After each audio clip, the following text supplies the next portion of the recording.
Hello दोस्तों, आप सभी का स्वागत है एक बार फिर आपका अपने YouTube channel GK by Raman पर। आज हम शुरुआत करेंगे रजिया सुल्तान से। हमने इल्तुतमिश के बारे में पढ़ लिया था, जिनकी 1236 में ग्वालियर में मृत्यु हो जाती है। अब ये ग्वालियर में रजिया सुल्तान ग्वालियर में है अपने पिताजी के पास, जिस टाइम पर 1236 में इनके पिता की मृत्यु हो जाती है। अब ये इनका जब लास्ट टाइम था, इल्तुतमिश का जब लास्ट टाइम था, तो उनके पास उन्हें कोई पुत्र नहीं था, बस इनकी एकमात्र पुत्री रजिया सुल्तानी उनके पास थी। मैंने बताया था आपको कि इनके बड़े पुत्र की मृत्यु हो चुकी थी बंगाल विद्रोह के टाइम पर। उनकी मृत्यु होने के बाद इनका कोई मतलब एक तरीके से योग्य पुत्र नहीं था जो शासन कर पाए दिल्ली की सल्तनत पे।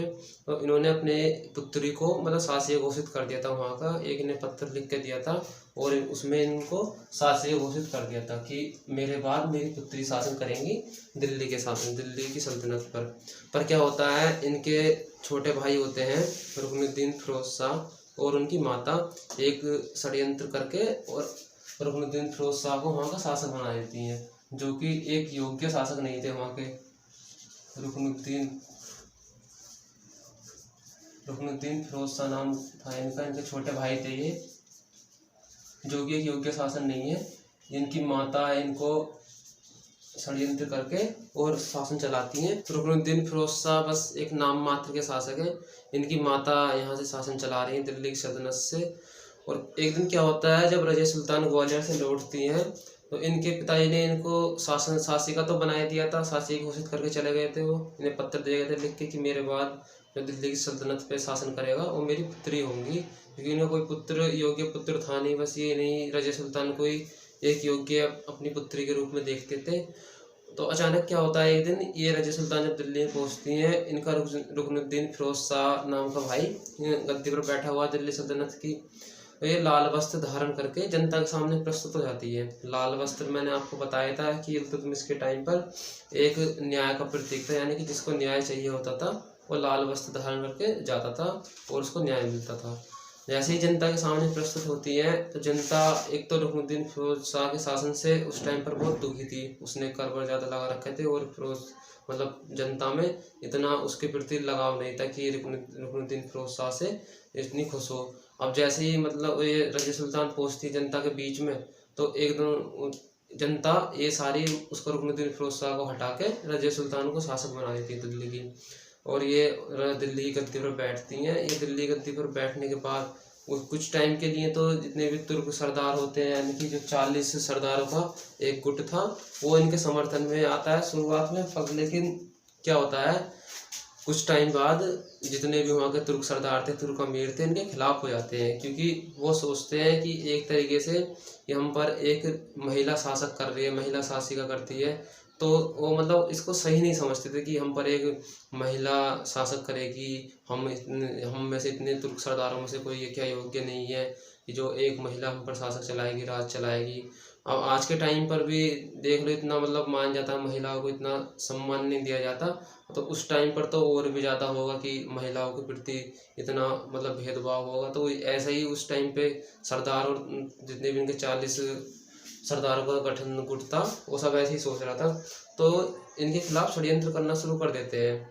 एक इनके टाइम पर ही एक तुर्क सरदार था याकूत खान नाम का, जो कि उस पर बताया जाता है कि इनके खिलाफ बोला जाता है कि ये रजिया सुल्तान उन पर बहुत मेहरबान थी उस टाइम पर।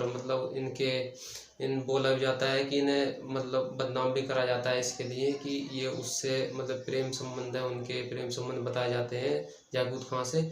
उसको उन्होंने एक उच्च अधिकारी का पद दे दिया था अपने घुड़साल में, जो कि उस टाइम का एक ठीक ठाक माना जाना पद था। तो सारे जितने भी तुर्क सरदार थे और 40 सरदारों को एक चहलगामी था गुट था, वो भी इनके खिलाफ हो जाता है। और तुर्क अमीर जितने भी होते हैं सब इनके खिलाफ भी चल देते हैं, क्योंकि वो बताते हैं कि एक दूसरे में जैसे ही बात फैलती है, पता चलती है कि ये तो रजिया सुल्तान के इससे संबंध चल रहे हैं, याकूत खान से इससे ज़्यादा लगाव रख रही है, ये उसे ज़्यादा महत्वपूर्ण दे रही है। सब पद भी दे दिया था इन्होंने। तो उसको इनको बदनाम करने लगते हैं जितने भी। फिर एक षड्यंत्र करते हैं भटिंडा में। एक उस टाइम पर याकूत अल्तुनिया नाम के एक सरदार थे भटिंडा में, जो कि राज कर रहे थे उस टाइम पर। ये भटिंडा में अल्तुनिया नाम के एक सरदार थे, इनको इनसे मिलते हैं तुर्क सरदार और तुर्क अमीर होते हैं दिल्ली सल्तनत के जितने भी, वो इनसे मिलते हैं अल्तुनिया से और बोलते हैं कि इसकी याकूत खां की और रजिया सुल्तान की हत्या कर दो, क्योंकि जितने भी इनके राजपाट में सरदार थे या इनका गुट था, 40 सरदारों का चहलगामी गुट था, और जितने भी अमीर सरदार थे सबको इनके खिलाफ हो गए थे सारे ही। रजिया सुल्तान के खिलाफ होने के बाद अल्तुनिया के पास जाते हैं, अल्तुनिया इन पर हमला करता है, जिसमें कि याकूत खां की मृत्यु हो जाती है। याकूत खान की तरफ से लड़ता है क्योंकि वो पहले से ही रजिया सुल्तान के साथ है, उसका एक तरह से संरक्षण बना हुआ है कि वो मतलब उसकी हर जगह रक्षा करने के लिए एक संरक्षण होते हैं, अंगरक्षक एक तरीके से, ऐसे ही उसकी मतलब रक्षा करते हुए मर जाता है। याकूत खां की मृत्यु हो जाती है। याकूत खां की मृत्यु होने के बाद अल्तुनिया इसे बंधक बना के अपने पास ले जाता है भटिंडा में। भटिंडा में ले आने के बाद अपने पास जेल में बंद कर देता है। वहाँ जेल में बंद करने के बाद इसको फिर इसके अल्तुनिया को रजिया सुल्तान अपनी तरफ कर लेती है, मतलब इससे बोलती है कि हम दोनों शादी कर लेते हैं, शादी करके फिर दोनों एक तरीके से दिल्ली पर अटैक करेंगे। तो अल्तुनिया इसकी तरफ हो जाता है और इससे शादी भी कर लेता है, शादी के लिए इसे राजी कर लेती है। इन दोनों की शादी हो जाती है, अल्तुनिया की और रजिया सुल्तान की। जब इनकी शादी हो जाती है तो शादी कुछ टाइम बाद रजिया सुल्तान फिर एक बार दिल्ली सल्तनत पर राज करने की सोचती है। वो सोचती है कि एक बार फिर दोबारा क्यों ना दिल्ली पर जाया जाए, अटैक करा जाए और वहाँ पर आक्रमण करके उसको फिर अपने रुकनुद्दीन फिरोज शाह को तो हटाई दिया था पहले। इनका एक भाई था बहराम शाह, जितने भी तुर्क सरदार थे उन्होंने बहराम शाह को शासन दे दिया था 1240 में। बहराम शाह जितने भी तुर्क सरदार षड्यंत्र करके बहराम शाह को यहाँ का शासन दे दिया दिल्ली सल्तनत का। वे ये सोचते हैं कि एक बार आक्रमण करके देखा जाए और दिल्ली को क्या पता जीत ले, सत्ता इनके हाथ ही लग जाए। तो अल्तुनिया और रजिया सुल्तान निकलते हैं भटिंडा से और दिल्ली की तरफ जैसे ही ये बढ़ते हैं, जितने भी तुर्क सरदार थे ये सारे खिलाफ थे। तुर्क सरदार अमीर ये इनके खिलाफ भी थे रजिया सुल्तान के। वो पहले से ही मतलब कुछ डाकू थे, उनको बता के रखते हैं कि सेना कुछ भेजते हैं इनकी तरफ कि अगर वो आए रजिया सुल्तान आए तो उसको बीच में ही ख़त्म कर दिया जाए। ऐसे ही होता है। एक हरियाणा में कैथल जगह है, वहाँ पर ये दोनों रजिया सुल्तान और अल्तुनिया आते हैं और कैथल नाम की एक जगह है हरियाणा में, यहाँ पर इनकी दोनों की जाती है मृत्यु लड़ते हुए। यहाँ पर बताया जाता है कि रजिया सुल्तान बहुत ही साहसिक में एक तरीके से बहादुरी से लड़ती है और बहादुरी से लड़ते हुए युद्ध भूमि को प्राप्त हो जाती है। यहाँ पर इनकी हो जाती है मृत्यु। हरियाणा में है कैथल। इस पे एक गाना भी है कि अल्लाह बचाए मेरी जान रजिया गुंडों में फंस गई। यही है, इसी के ऊपर है कि ये डाकू कुछ गुंडे यहाँ पर इनकी मृत्यु कर देते हैं। मृत्यु होने के बाद अब दिल्ली पर बहराम शाह बैठा हुआ है। बहराम शाह का अब शासन चलेगा। बहराम शाह 1240 से 1242 तक शासन करेगा दिल्ली पर। फिर 1240 से ये 42 तक शासन करता है। 42 में इसकी मृत्यु हो जाती है। इसके मतलब इसे हटा दिया जाता है यहाँ से। यहाँ से हटाने के बाद फिर यहाँ पर बैठता है मसूद शाह नाम का एक शासक।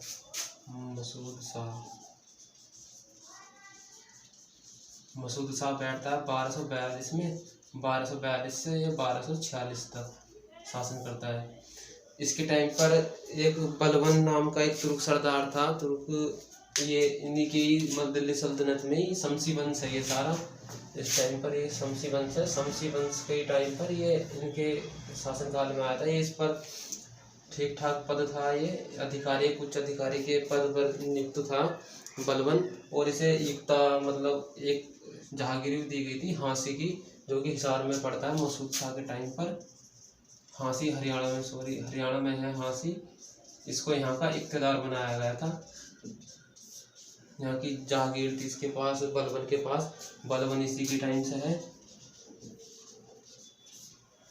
अब बलबन क्या करता है, इसके खिलाफ षड्यंत्र करता है मसूद शाह के खिलाफ षड्यंत्र करके बलबन को भी हटा देता है यहाँ से।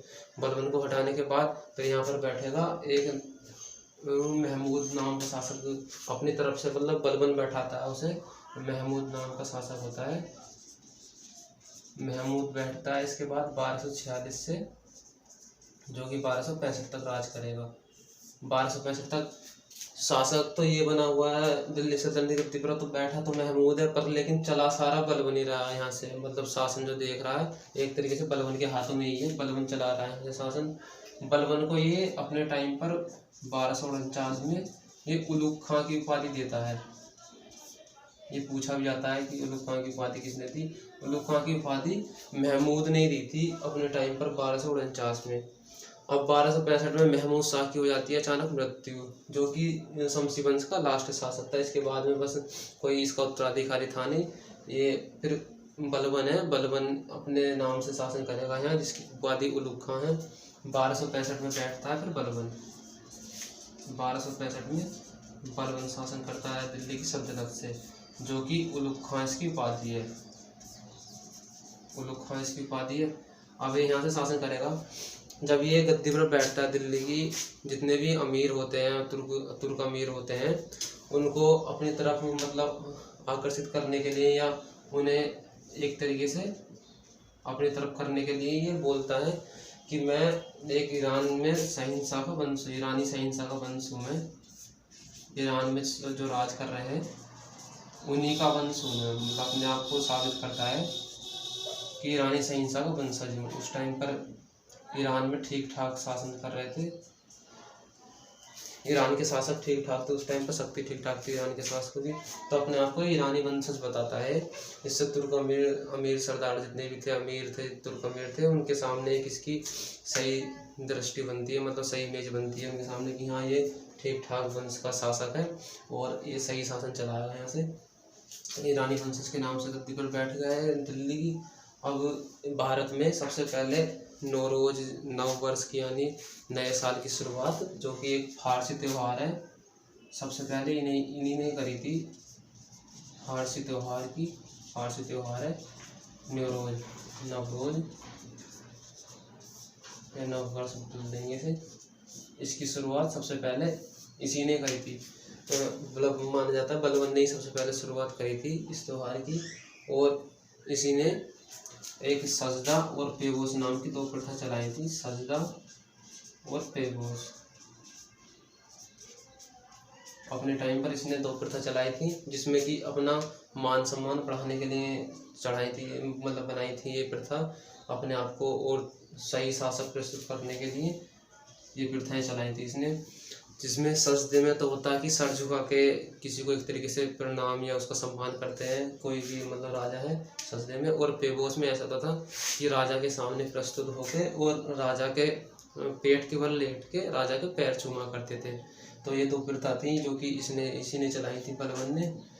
और इसी के टाइम पर जब इसकी माना जाता है कि इसने टोपिया सिल के अपना जीवन व्यतीत करा था। बलबन ने एक ठीक ठाक पढ़ा लिखा और एक समझदार शासक था ये अपने टाइम का। और जब इसकी मृत्यु होती है 1287 में इसकी मृत्यु होती है, तो बोला जाता है कि उस टाइम पर जितने भी तुर्क अमीर थे उन्होंने अपने कपड़े फाड़ दिए थे और इसको मतलब एक सम्मान देने के लिए बलबन को नंगे पैर तक, कब्रिस्तान तक नंगे पैर लेके गए थे। जो कि मतलब एक तरीके से बहुत इन्होंने दुख प्रकट करा था इसके प्रति जितने भी तुर्क अमीर थे, क्योंकि ये तुर्क अमीरों की तरफ भी माना जाता था कि ये तुर्क अमीरों का हमेशा पक्ष रखता था। तुर्क अमीरों का एक तरीके से शासक माना जाता था। इसके बारे में लेखक लिखते भी हैं कि ये जब ये कहता था कि मैं जब भी किसी भी नीच कुल में बच्चे को पैदा हुए देखता हूँ तो मुझे बहुत ही घृणा प्रतीत होती है, ऐसा लिखता है। तो यानी कि इसका जितना भी था अमीरों की तरफ भी इसका ज़्यादा प्रभाव था बलबन का। तो तुर्क अमीर दुख प्रकट करते हैं इसके प्रति जब ये मरता है। मरने के बाद वो 40 दिन का उपवास रखते हैं, 40 दिन तक उपवास रखते हैं जब इसकी मृत्यु हो जाती है बलबन की। इसके सम्मान में इसकी मृत्यु होने के बाद ये एक तरीके से अपना दुख प्रकट करते हैं। ऐसे बलबन ने ही अपने टाइम पर लौह और रक्त की नीति अपनाई थी। लौह और रक्त की नीति, जितने भी चोर डाकू बदमाश थे उनके खिलाफ इसने ये रक्त नीति, लौह रक्त नीति अपनाई थी। इसमें क्या होता था, जितने भी चोर डाकू होते थे उन्हें पीछा करके और उनकी मृत्यु कर दी जाती है। जैसे किसी भी चोर के बारे में पता चला चोरी करी है उसने, उसका पीछा करते थे और उसकी मृत्यु कर देते, मतलब तुरंत हाथों हाथ उसकी मृत्यु कर दी जाती थी। तो इनके टाइम पर मतलब चोरों में भी भय बना हुआ था। इनके टाइम पर चोरी चकारी कुछ ऐसा मतलब नहीं था डाकुओं का, कि ये व्यवस्था इनकी टाइम की बहुत बढ़िया व्यवस्था थी कि कोई भी चोरी नहीं कर सकता था इनके टाइम पर, क्योंकि जब डंडी इस तरीके का था कि कोई भी अगर चोरी करेगा तो उसका पीछा कर देते और मार देते थे। और जो 40 तुर्क सरदारों का गुट था, 40 तुर्क सरदार थे इसमें, चहलगामी जिसका नाम था, उसको भी समाप्त इन्हीं ने करा था। 40 तुर्क चहलगामी को भी इन्हीं ने समाप्त कर दिया था अपने टाइम पर, जिससे कि पहले जब इल्तुतमिश ने अपने टाइम पर 40 तुर्क सरदारों को एक गुट बनाया था, तो इसमें इन्हीं जो सरदार इसमें होते थे उनकी ज़्यादा चलती थी। तो इसने बलबन ने अपने आप को मजबूत शासक बनाने के लिए इसको 40 तुर्क सरदारों के गुट को ख़त्म कर दिया था अपने टाइम पर। और जब 1287 में इनकी मृत्यु हो गई तो इनके बाद बैठेगा यहाँ 1287 में अब कैकूबाद नाम का शासक बैठेगा, जो कि एक बहुत ही छटा हुआ शासक है। यानी कि ये शराब पीने में और स्त्रियों की संगत में और एक विलासितापूर्ण जिंदगी जीता है, एक तरीके से विलासिता जिंदगी व्यतीत करता है। एक योग्य शासक नहीं है, एक तरीके से अपने जो दिल्ली सल्तनत का शासक है उसको सही तरीके से चला नहीं पाता।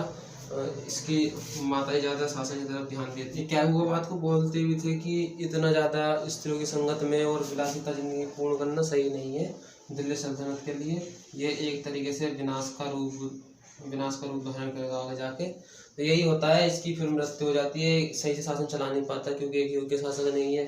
1287 से 1290 तक शासन करेगा, 1290 में हो जाती है इसकी मृत्यु। इसके बाद इसका पुत्र 3 माह का पुत्र है जिसका नाम क्यूमर्स है।